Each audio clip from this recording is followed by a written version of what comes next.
É Cristo chamando, chama por ti e por mim. Bom dia, telespectador do Opção para a Vida. Estamos juntos nesta manhã de terça-feira, hoje 17 de setembro. Os dias estão se passando rapidamente. Mas nós estamos aqui todas as manhãs trazendo este recado de Deus para a sua família e para o seu coração. Vamos às palavras de Jesus, conforme encontramos no Evangelho, segundo escreveu São Lucas, capítulo 9, versículo 62, onde lemos: Disse-lhe Jesus: ninguém que lança a mão no arado e olha para trás é apto para o reino de Deus. Estas palavras de Jesus nos lembram muito a recomendação que o Senhor fez a Ló quando saísse de Sodoma e Gomorra. Ninguém deveria olhar para trás. E todos conhecemos a história da mulher de Ló, que ao desobedecer esta ordem, transformou-se numa estátua de sal. E aqui Jesus nos mostra: se alguém lança a mão no arado, se alguém se arvora, se alguém se dispõe a fazer a sua obra, o seu trabalho, seja em que área for no seu reino, e olha para trás, significa dar as costas, significa voltar atrás, significa parar no meio do caminho, não dar continuidade. Se alguém olha para trás, no sentido de voltar à vida pregressa e deixou de considerar aquilo para o qual ele foi chamado, designado, a tarefa a realizar, não é apto para o reino de Deus. Você, que talvez já lançou mão no arado, está olhando para trás? Não olhe nem pelo retrovisor da vida, porque não vale a pena. Você só vai ter coisas realmente desagradáveis, que delas nós não temos nem prazer em recordar quanto foi negro o nosso passado. Olha para frente. Portanto, guarda esta palavra no seu coração. Antes de nós ouvirmos a segunda parte desta mensagem sobre aprendendo a perdoar, quero deixá-los com o conjunto coral Sarah Calley, louvando a Deus.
muitos acontecimentos que ocorrem na vida de muitos cristãos nessa área de perdão. E vou poupar a contar muitas dessas histórias para não perdermos tanto tempo. Mas eu só quero lembrar o texto básico onde nós temos lido e vamos trazer esta mensagem. Está no livro de Mateus, Evangelho de São Mateus, capítulo 18, versos 23 a 35, e aí eu vou ler mais uma vez. Vamos ler. Por isso, o reino dos céus é semelhante a um rei que resolveu ajustar contas com os seus servos. E passando a fazê-lo, trouxeram-lhe um que lhe devia 10.000 talentos. Não tendo ele, porém, com que pagar, ordenou o Senhor que fosse vendido ele, a mulher, os filhos e tudo quanto possuía, e que a dívida fosse paga. Então o servo, prostrando-se reverentemente, rogou: sê paciente comigo e tudo te pagarei. E o senhor daquele servo, compadecendo-se, mandou-o embora e perdoou-lhe a dívida. Saindo, porém, aquele servo encontrou um dos seus conservos que lhe devia 100 denários, e agarrando, o sufocava, dizendo: paga-me o que me deves. Então o seu conservo, caindo-lhe aos pés, lhe implorava: sê paciente comigo e te pagarei. Ele, entretanto, não quis. Antes, indo-se, o lançou na prisão até que saldasse a dívida. Vendo seus companheiros o que havia passado, entristeceram-se muito e foram relatar ao seu senhor tudo o que acontecera. Então o seu senhor, chamando, lhe disse: servo malvado, perdoei-lhe aquela dívida toda, porque me suplicaste. Não devias tu igualmente compadecer-se do teu conservo, como também eu me compadeci de ti? Indignando-se o seu senhor, o entregou aos verdugos, até que ele pagasse toda a dívida. Assim também meu Pai Celeste vos fará, se do íntimo não perdoardes cada um a seu irmão. Amém? Vamos orar ainda. Pai, mais uma vez, nós suplicamos a tua bênção, que o Senhor derrame luz em nossas mentes, em nossos corações, para que através desta palavra nós aprendamos, com o exemplo do Senhor Jesus Cristo, a sermos perdoadores, a perdoar os nossos devedores, como nos diz o Pai Nosso, assim como nós somos perdoados. Pedimos-te que nesta oportunidade o Senhor derrame em cada coração um sentimento para que aqueles que por acaso se sintam ofendidos, machucados, feridos por alguma ofensa que alguém tenha causado sobre nós possamos liberar perdão, possamos perdoar como nós achamos bom sermos perdoados. Porquanto, fala o nosso coração agora, mais uma vez, em nome de Jesus. Amém.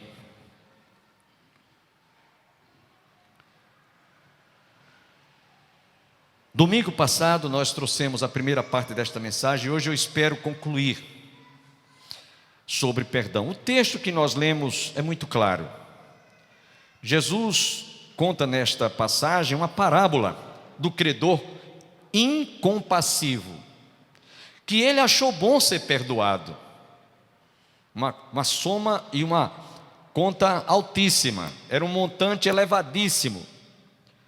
Porém, embora ele tenha achado bom ter sido perdoado por uma soma incalculável, e até eu falei aqui para vocês, poderíamos pensar aqui em 10.000 euros, quando ele encontrou alguém que lhe devia apenas 100, ele não conseguiu perdoar.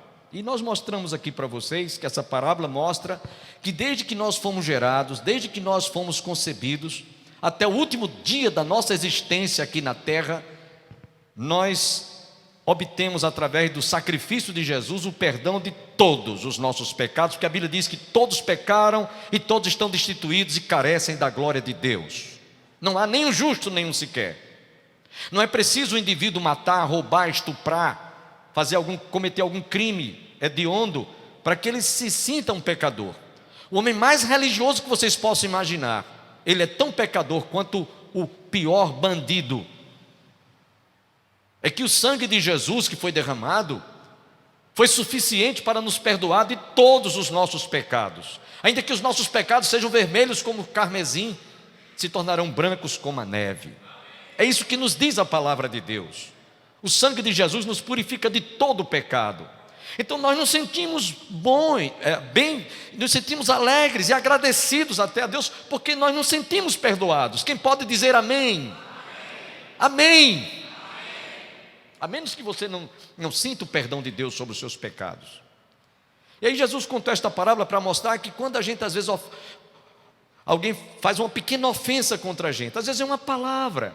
E eu mostrei para vocês que a família que Jesus falou aqui, de acordo com a parábola, quando ele descreveu que um homem devia 10.000 talentos, e aí ele veio a Jesus, veio ao seu credor pedir perdão. Jesus fala que, ele disse, olha, ele tinha que ser vendido, a mulher, os filhos, tudo para pagar a dívida, porque essa era uma maneira, era uma forma de se pagar, pagar a dívida contraída. E ele implorou, insistiu, se humilhou, se ajoelhou, pediu, implorou, perdoe-me, eu não tenho com que pagar, era uma dívida impagável. Então Jesus a si mesmo, quando ouviu aquele penitente naquela circunstância, ele simplesmente disse, está perdoada. E aí ele chegou lá na frente, encontrou alguém que lhe devia apenas 100 denários e não conseguiu perdoar. Ou seja, às vezes uma palavra, às vezes uma ação, uma atitude nos fere, nos machuca, e a gente não consegue perdoar, não conseguimos liberar perdão. E aí eu lembro aos irmãos o que Jesus nos diz lá em Mateus 11:28, aprendei de mim. Aprendei de mim. É com Jesus que eu vou aprender a perdoar. É com Ele que me deu a maior lição para que eu possa e saiba também perdoar. À luz desta passagem, irmãos, nós abordaremos hoje a parte prática. Lembrem-se que eu falei de vários exemplos no Velho Testamento. Um deles foi de um dos filhos do rei Davi, Absalão. Por 2 anos, durante 2 anos, guardou mágoa no seu coração pelo estupro do seu irmão Aminon para com Tamar, sua irmã. E a vingança dele foi tirar a vida do seu próprio irmão. Citamos o exemplo de Caim e Abel, citamos vários outros exemplos. Porém, hoje nós vamos ver a parte prática. Por isso que o nosso tema, aprendendo a perdoar. Digam comigo, aprendendo a perdoar. Lembre-se que domingo próximo passado eu li o texto que Pedro perguntou, Senhor, até quantas vezes eu devo perdoar meu irmão? Até 7 vezes? Jesus disse, não te digo até 7 vezes, mas 70 vezes 7. Nós falamos sobre essa parte domingo passado. Hoje estamos falando sobre essa parábola. E aqui nós vemos a parte prática, não é a teoria. Você sabe que deve perdoar. Nós sabemos que temos que perdoar. Nós sabemos que esse é um dever de cada cristão, perdoar aquele que nos ofende, aqueles que nos machucam, aqueles que nos maltratam, aquele que nos causou algum dano. Mas nós devemos aprender com Jesus, que disse, aprendei de mim. Aprendei de mim. E por que nós vamos dar ênfase a essa expressão, aprender de mim? Porque Jesus, Ele não só ensinou no Pai Nosso, perdoa os nossos pecados, assim como perdoamos aos nossos devedores. E Ele diz lá no final do Pai Nosso, porque se não perdoarmos aos homens as nossas ofensas, tampouco o vosso Pai Celestial vos perdoará a vós. Então isso é muito relativo. Perdoo, obtenho perdão. Não perdoo, não serei perdoado. Eu estava até pensando, meus irmãos, que isso parece ser mais assim um código de lei estabelecido pelo próprio Deus. Qualquer desatenção, qualquer descaso quanto a essa lei, nós, indubitavelmente, não obteremos também o perdão. Seja qual for a confissão que você faça. Não liberarmos perdão nos levará a também não sermos perdoados. Então nós vamos ver nesta oportunidade, nessa segunda parte, essas 4 áreas que devem ser muito avaliadas por cada um de nós. A primeira delas, se você quiser anotar, é na área sentimental.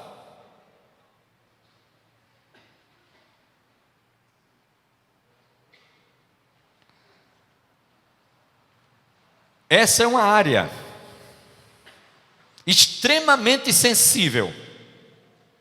É por esta razão que nós encontramos dificuldade de liberarmos perdão, porque quando o nosso orgulho, quando o nosso amor próprio, quando a zona de conforto é violada ou invadida, nós sofremos como alguém que ingeriu um amargo fel. E a gente não consegue liberar perdão. Mesmo sofrendo os agravos, o desrespeito de ser tratados com desprezo, com descaso, ou não sermos sequer considerados como gente, porque há certas agressões que nós sofremos que todo tipo de sinônimo se usa contra nós. E quando eu digo todo tipo de sinônimo, estou falando daquilo que tira você do sério, deixa você desapontado. Ele disse que eu sou mentiroso, ela disse que eu sou desonesto, ele me traiu a confiança,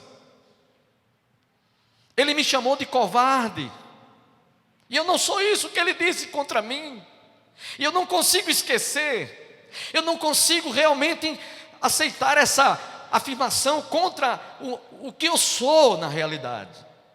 É o sentimento ferido, é o distrato. Mas Jesus disse: aprendei de mim. Paulo, escrevendo aos Filipenses capítulo 2, versos 5 a 8, abra bem os ouvidos para ouvir o que é que Paulo diz. Tende em vós os mesmos sentimentos que houve também em Cristo Jesus. Pois ele, subsistindo em forma de Deus, não julgou como usurpação o ser igual a Deus. Antes a si mesmo se esvaziou, assumindo a forma de servo, tornando em semelhança de homem e reconhecido em figura humana, a si mesmo se humilhou, tornando obediente até a morte e morte de cruz. Ele deixou-nos um grande exemplo, uma grande lição. Paulo falou essas palavras que vocês acabaram de ouvir. Pedro foi como que deu uma sequência lógica dentro desse aspecto sentimental. Pois ele, quando trajado, não revidava com o traje, quando maltratado, não fazia ameaças, mas entregando-se àquele que julga retamente, carregando ele mesmo em seu corpo sobre o madeiro os nossos pecados, para que nós, mortos aos pecados, vivamos para a justiça, porque por suas chagas fomos sarados. 1 Pedro 2, 22 a 24. De sorte que Paulo, escrevendo ainda aos Filipenses, foi muito mais além. Ao invés de você guardar mágoa, raiz de amargura, ressentimentos, ódio, sentimento faccioso contra a ofensa que alguém tenha provocado ou causado a você. Olha o que é que Paulo diz escrevendo na sua carta aos Filipenses, capítulo 4, versos 8 a 9. É importante você ouvir isso.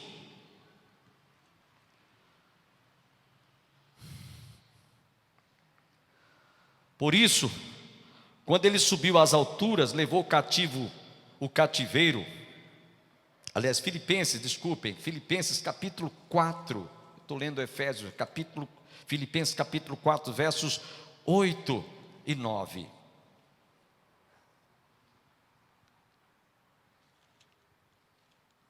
Filipenses 4, versos 8 e 9. Finalmente, irmãos, tudo que é verdadeiro, tudo que é respeitável, tudo que é justo, tudo que é puro, tudo que é amável, tudo que é de boa fama, se alguma virtude há e se algum louvor existe, seja isso que ocupe o vosso pensamento, em lugar de você alimentar sentimentos. Seja estas coisas que ocupe o vosso pensamento, o que também aprendestes e recebestes e ouvistes e vistes em mim, isso praticai, e o Deus da paz será convosco. Aqui é a parte prática, aqui não é teoria. E nós muitas vezes embora saibamos disto, na hora da gente pôr isso em prática, nós não conseguimos, porque guardamos em nossos corações sentimentos que azedam a nossa alma, que são indigestas ao nosso coração, que causam muitas vezes má digestão, pelo fato de você, a exemplo de uma comida que você ingere e ela vai causar um desarranjo intestinal, ela vai causar uma infecção intestinal. Estes sentimentos causam esses mesmos problemas que geram no nosso coração uma mente doentia, porque você não consegue perdoar.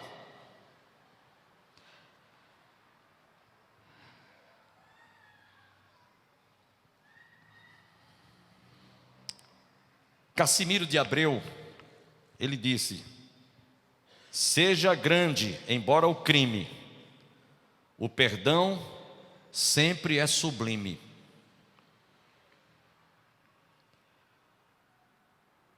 Eu queria que você parasse agora um pouquinho e analisasse as palavras de Jesus: aprendei de mim. Ele não apenas ensinou, mas ele deu exemplo. Lá na cruz, sofrendo todo tipo de injúria, todo tipo de blasfêmias. Pai, perdoa-lhes, porque eles não sabem o que fazem. Você pode até dizer: mas eu não sou Jesus, pastor, eu sou de carne. Jesus era de carne também. E o texto que eu li para vocês lá o texto que nós lemos, Paulo escrevendo aos Filipenses, nos diz que ele, tendo forma, sendo Deus, tomou forma humana, humilhou-se até a morte de cruz, para que nós aprendêssemos com o seu exemplo de vida. E é por isso que nós demos esse título: Aprendendo a Perdoar. Eu aprendo com Jesus, com o exemplo que ele deixou, para que realmente eu possa e saiba perdoar tantos quantos nos ofendam na área sentimental. Disseram e diziam que Jesus tinha espírito de Beelzebul, espírito de demônios, que ele era beberrão, glutão, era pecador. Mas alguém chegou a dizer: olha, se ele é pecador eu não sei, uma coisa eu sei, que eu era cego e agora enxergo. Antes você tinha facilidade de guardar ressentimentos. Eu contei para vocês aqui, antes de eu conhecer Jesus, meu coração era cheio de ira, de raiz de amargura, rancor. Eu com muita facilidade conseguia odiar as pessoas que me ofendiam. Lembra-se que eu falei que eu rasguei uma calça com ódio, porque meu irmão vestiu, antes que eu vestisse a calça faroeste, na época era a grife da moda. E quando eu cheguei em casa, minha mãe, eu disse: cadê minha calça? Seu irmão vestiu. E eu fiquei esperando quando ele chegou. E quando ele chegou, eu peguei uma tesoura, rasguei a calça, disse: nem eu nem você vai vestir mais essa calça. Ódio, rancor de amargura, raiz de amargura, rancor, ressentimento. Mas graças a Deus, depois que Jesus entrou neste coração, tudo mudou na minha vida. Não há mais lugar para raiz de amargura, rancor, ressentimento, ódio, qualquer sentimento faccioso. Eu vou lembrar uma história que o pastor Rosivaldo de Araújo contou aqui na igreja. Rosivaldo de Araújo, de saudosa memória. Ele conta que ele era da Bahia, ele morava na Bahia. E ele tinha passado muito tempo fora de casa. E enquanto ele era jovem, morava vizinha à casa dele, uma família. E essa família vivia brigando. Era atrito, era palavrão, confusão. A polícia vinha porque não conseguia haver paz naquele lar. É que o dono daquela casa, ele era viúvo, tinha casado, e na primeira parte da casa morava a primeira família, na parte dos fundos morava a segunda família. E viviam atritando, viviam brigando. Aí ele, para evitar maiores confusão, atritos, ele construiu uma parede dividindo a família. A casa foi dividida com a parede. Passado muitos anos depois, Rosivaldo de Araújo contava que ele foi visitar a família. E aí quando ele chegou lá, um silêncio tomou conta das horas, as primeiras horas que ele estava em casa. Ele disse: ô mãe, a família de seu fulano se mudou daí? Disse: não. Ainda moram aí? Moram. Mas o silêncio, que era tanta briga, confusão, palavrão, ninguém se entendia. Meu filho, depois que Jesus entrou nesta casa, as confusões foram embora. Acabou a briga entre a família. Não há mais confusão entre eles. E o que foi que fizeram? O muro da casa que ele construiu para dividir as famílias. Ele disse: Jesus entrou nesta casa, meu filho, e derrubou o muro. Tenham todos um dia abençoado. Que Deus derrame luz nas decisões que você venha tomar neste dia. Abençoe a sua família, a sua vida, o seu coração. E que todos fiquem com Deus e até amanhã.